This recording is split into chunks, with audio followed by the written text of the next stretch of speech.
ನಮಸ್ತೆ ಎಲ್ಲರಿಗೂ. ನನ್ನ ಹೆಸರು ಅಶ್ವಿನಿ. ನಮ್ಮೂರು ಬೆಂಗಳೂರು. ನನ್ನ ಏಜು 37. ನನಗೆ ಸಜೆಸ್ಟ್ ಮಾಡಿದ್ದು ತಾರಾಶ್ರೀ ನಮ್ಮಕ್ಕ.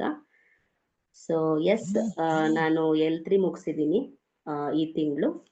ಸೊ ನನಗೆ ತುಂಬ ಖುಷಿ ಆಗ್ತಾ ಇದೆ. ಹಿಂದೂ ಚೈತನ್ಯಂ ಟೀಮಲ್ಲಿ ನಾನು ಎಲ್ಲ ಕೋರ್ಸನ್ನು ಕಂಪ್ಲೀಟ್ ಮಾಡ್ಕೋತಾ ಇದ್ದೀನಿ ಸಕ್ಸಸ್ಫುಲಿ. ಸೊ ಎಸ್, ನನಗೆ ಸೇವೆ ಭಾವ ಅನ್ನೋದು ತುಂಬ ಬಂದಿದೆ. L1ಇಂದಾನೆ ಬಂದಿದೆ. ಸೊ L2ನಲ್ಲಿ ಆಲ್ರೆಡಿ ನಾನು ಗ್ರೂಪ್ ಮಾಡಿಕೊಂಡು ಎಲ್ಲರಿಗೂ ನಾನು ಗೈಡ್ ಮಾಡ್ತಾ L2ಇಂದಾನೆ ಶುರು ಮಾಡಿದೆ ನಾನು.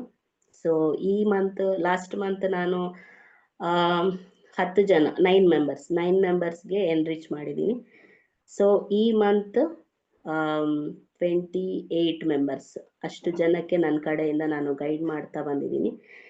ಸೊ ಇದಕ್ಕೆಲ್ಲ ಕಾರಣ ಗುರುಗಳು, ಹಾಗೆ ನಾನು ನಂಬಿರುವಂತಹ ಶಿವ.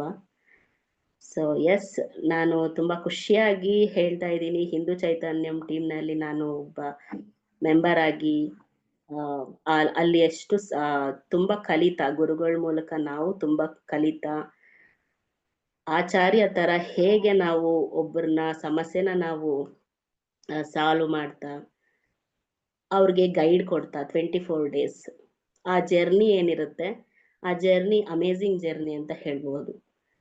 ಅವರಿಂದ ನಾವು ತುಂಬ ಕಲಿತೀವಿ. ಸೊ ನಾವು ಗೈಡ್ ಮಾಡ್ತಾ ಮಾಡ್ತಾ ಹೆಚ್ಚು ಕಲ್ತಿರೋದು ನಾನೇನೆ. ಇದು ಲಾಸ್ಟ್ ಮಂತಿಂದ ನಡೀತಾನೆ ಇದೆ, ಮುಂದಕ್ಕೂ ನಡೀತಾನೆ ಇರುತ್ತೆ. ಸೊ ತುಂಬ ಖುಷಿ ಆಗ್ತಾ ಇದೆ ಹಿಂದೂ ಚೈತನ್ಯಂ ಟೀಮ್ನಲ್ಲಿ ನಾನೊಬ್ಬ ಮೆಂಬರ್ ಆಗಿ ಈ ರೀತಿ ನಾನು ಸೇವೆ ಮಾಡ್ತಾ ಇರೋದು ನನಗೆ ತುಂಬ ಖುಷಿ ಆಗ್ತಾ ಇದೆ.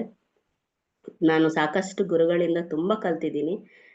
ಹಾಗೆ L3ನಲ್ಲಿ ಡೈಮೆನ್ಷನ್ಸ್ ಜೊತೆ ಇನ್ನಷ್ಟು ಸಾಕಷ್ಟು ವಿಚಾರಗಳನ್ನ ನಾನು ತಿಳ್ಕೊಂಡೆ.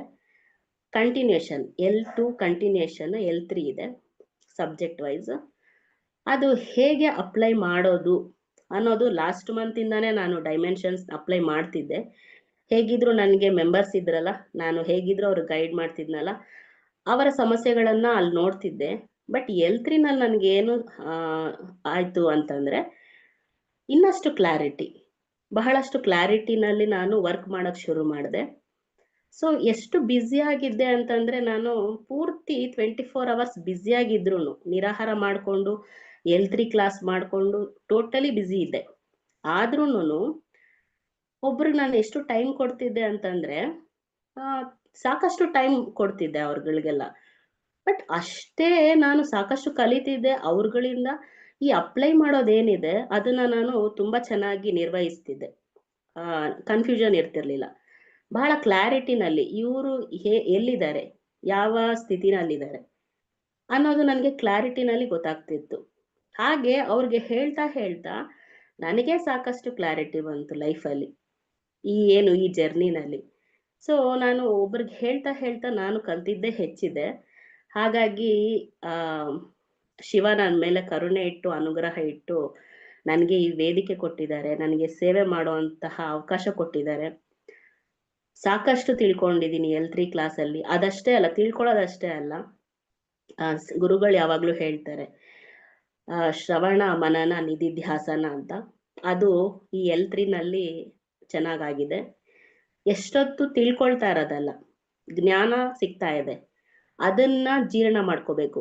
ಇದು ಸಹ ಗುರುಗಳೇ ಹೇಳಿರೋದು. L1ನಲ್ಲಿ ನನಗೆ ಮುಖ್ಯವಾಗಿ ಇಷ್ಟ ಆಗಿದ್ದೇನು ಅಂತಂದರೆ, ತಿಂಟೆ ಬಲಂ ಕಾದು ಅರಿಗಿತೆ ಬಲಂ ಅಂತ ಹೇಳ್ತಾರೆ. ಹಾಗೆ ಎನರ್ಜಿನೂ ಸಹ, ಅದನ್ನು ಸಹ ಜೀರ್ಣ ಆಗಬೇಕು. ಅಂದರೆ ಅದು L2ನಲ್ಲಿ ಅರ್ಥ ಆಯಿತು, L3ನಲ್ಲಿ ಕ್ಲಾರಿಟಿನಲ್ಲಿ ಅರ್ಥ ಆಯಿತು. ಅದು ಹೇಗೆ ಅಂತಂದರೆ ಜೀರ್ಣ ಆಗೋದು, ಇವನ್ ನಾಲೆಡ್ಜ್ ಕೂಡ ಜೀರ್ಣ ಆಗಬೇಕು. ಅದು ಹೇಗೆ ಅಂದರೆ ನಾವು ಅಪ್ಲೈ ಮಾಡೋದ್ರ ಮೂಲಕ.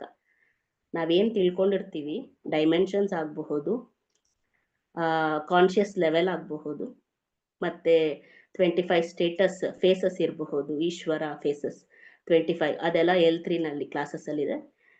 ಸೊ ಇದೆಲ್ಲ ತಿಳ್ಕೊಳ್ತಾ ಇದ್ದೀವಲ್ವಾ, ಇದನ್ನ ಅಪ್ಲೈ ಹೇಗೆ ಮಾಡೋದು, ಅದು ಜೀರ್ಣ ಆಗೋದು ಅಂತ.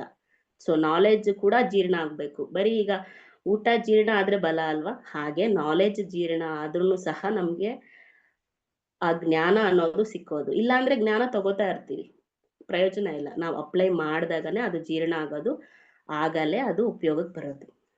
ಸೊ ಎಸ್, ಈ ಥರ ನಾನು ಸಾಕಷ್ಟು ವಿಷಯಗಳನ್ನು ಗುರುಗಳಿಂದ ಕಲ್ತಿದ್ದೀನಿ. ಗುರುಗಳಿಗೆ ನಾನು ಎಷ್ಟು ಕೋಟಿ ಧನ್ಯವಾದಗಳು ಹೇಳಿದ್ರು ಅದು ಕಡಿಮೆನೆ. ಆದ್ರೂ ಕೋಟಿ ಕೋಟಿ ಧನ್ಯವಾದಗಳು ನಮ್ಮ ಗುರುಗಳಿಗೆ, ಹಿಂದೂ ಚೈತನ್ಯಂ ಟೀಮ್ಗೆ. Thank you so much. ಎಲ್ಲ ಶಿವಾನುಗ್ರಹ ಮತ್ತು ಶಿವಾರ್ಪಣ ಮಸ್ತು ಅಂತಲೇ ನಾನು ಯಾವಾಗಲೂ ಹೇಳ್ತೀನಿ. ಸೊ ಈ ವೇದಿಕೆ ನನಗೆ ಸಿಕ್ಕಿದೆ, ನನಗೆ ಸೇವೆ ಮಾಡೋ ಅಂಥ ಅವಕಾಶ ಸಿಕ್ಕಿದೆ, ಇನ್ನಷ್ಟು ಜನಗಳನ್ನ ರೀಚ್ ಆಗೋಂಥ ಅವಕಾಶ ಸಿಕ್ಕಿದೆ. ಎಲ್ಲದಕ್ಕೂ ನಾನು ತುಂಬು ಹೃದಯದಿಂದ ಧನ್ಯವಾದಗಳನ್ನ ಹೇಳ್ತಿದ್ದೀನಿ ನಮ್ಮ ಗುರುಗಳಿಗೆ. ಅವರಿಂದ ನಾನು ಸಾಕಷ್ಟು ಕಲ್ತಿದ್ದೀನಿ, ಅದನ್ನು ತುಂಬ ಅಳವಡಿಸ್ಕೊಂಡಿದ್ದೀನಿ. ನನ್ನ ಲೈಫು ತುಂಬ ಚೇಂಜ್ ಆಗಿದೆ, ಪೂರ್ತಿಯಾಗಿ 360 ಡಿಗ್ರಿ ಚೇಂಜ್ ಆಗಿದೆ. ಎಸ್, ತುಂಬ ಖುಷಿಯಾಗಿದ್ದೀನಿ. ಥ್ಯಾಂಕ್ ಯು ಸೋ ಮಚ್ ಗುರುಗಳೇ. Thank you so much. Right ಮಾ, ಥ್ಯಾಂಕ್ ಯು ಸೊ ಮಚ್.